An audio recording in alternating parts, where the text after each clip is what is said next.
My dad favored my brother for 30 years. He never knew who really owned the family house. Growing up, there were two versions of our family.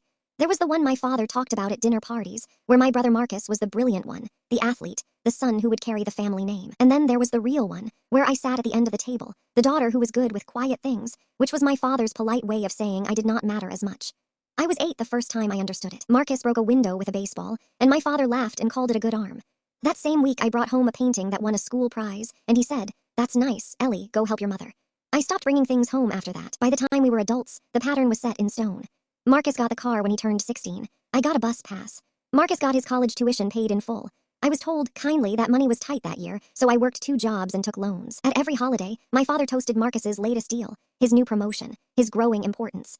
When I mentioned I had started my own small design studio, he nodded and asked Marcus to pass the potatoes. The one person who saw me was my grandfather, my father's own dad. Grandpa Walter was a quiet man who had built the family house with his hands in 1961. A big stone place on 2 acres that everyone assumed my father would inherit. Walter and I spent Sunday afternoons in his workshop. He watched me sketch. He asked about my studio, remembered the names of my clients, and once told me, "You remind me of me. You build things and you don't beg anyone to notice." When Grandpa Walter got sick, I was the one who drove him to appointments. Marcus was too busy. My father visited twice, mostly to talk about the house, about which contractor he would hire once it was his. Walter listened to all of it and said nothing. A month before he passed, Walter asked me to his workshop one last time. He handed me a folder. Inside was a new will and the deed to the house, quietly transferred into a trust in my name 2 years earlier. "I changed it a long time ago," he said.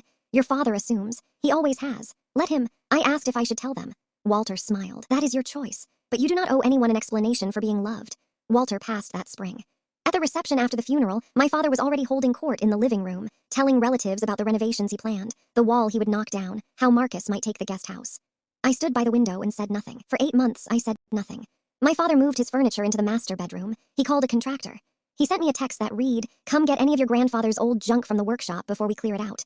I drove over, boxed up Walter's tools, and left. The reckoning was quiet. The contractor, doing his due diligence, pulled the property records before starting demolition. He called my father to confirm the owner's authorization.